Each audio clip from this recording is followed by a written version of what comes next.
जय साईनाथ। साईनाथ कहते हैं कि मनुष्य के जीवन में विश्वास और आशीर्वाद दोनों का ही अपना अपना महत्व है। विश्वास दो प्रकार के होते हैं।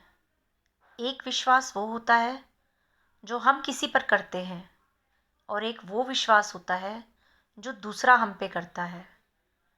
और ये दोनों विश्वास अगर हमारे अटल हों, चाहे वो विश्वास हमें किसी से हो या फिर हमें अपने भगवान पे हो, दोनों में अगर कहीं पर भी हमारा विश्वास अटल है, और अगर दोनों पर ही अटल है, तो समझो ज़िंदगी बहुत अच्छे से निकल जाएगी।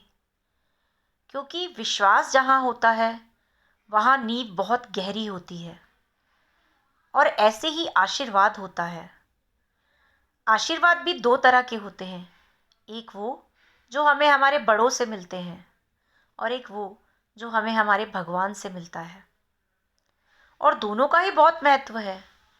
घर में अगर बड़े बुजुर्ग होते हैं तो वो इसीलिए ही होते हैं, लोग इसीलिए बोलते हैं कि घर में बड़े बुजुर्गों का होना बहुत ज़रूरी है। क्योंकि उनकी छत्र छाया में कई बार ऐसी चीज़ें भी होती हैं जो हमसे नहीं सुलझ रही होती हैं। कई तरह के मनमुटाव, कई तरह की लड़ाइयाँ हो जाती हैं जो हमारी समझ से बिल्कुल बाहर होती हैं। लेकिन जो हमारे बड़े होते हैं वो उन चीज़ों को इतनी अच्छी तरह से सुलझा देते हैं कि हम खुद सोचते रह जाते हैं कि ये बात हमें तो समझ में आई ही नहीं। तो इसलिए हमारे सर पर बड़ों का आशीर्वाद होना भी बहुत ज़रूरी है। और फिर सबसे बड़ा आशीर्वाद होता है हमारे भगवान का।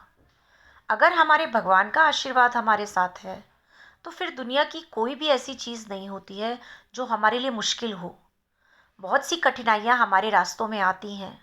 बहुत बहुत कुछ हमें संघर्ष करना पड़ता है, बहुत कुछ देखना पड़ता है, ऐसी ऐसी जगहों से गुज़रना पड़ता है जो कभी सोची भी नहीं होती हैं।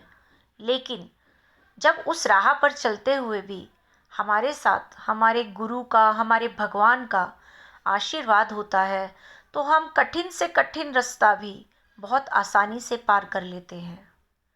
तो कहने का मतलब यही है कि इंसान के जीवन में विश्वास और आशीर्वाद, ये दोनों ही बहुत महत्व रखते हैं। दोनों की अपनी एक अलग अलग जगह है, और ये होना बहुत ज़रूरी है। विश्वास और आशीर्वाद से ही दुनिया टिकी हुई है। सब कुछ इसी में ही समाया हुआ है। और यही साईनाथ भी बोलते हैं कि विश्वास रखोगे तो सारी चीज़ें मिलेंगी, और अगर बड़ों का आशीर्वाद होगा तो फिर तो पूछो ही नहीं क्या होगा। जय साईनाथ।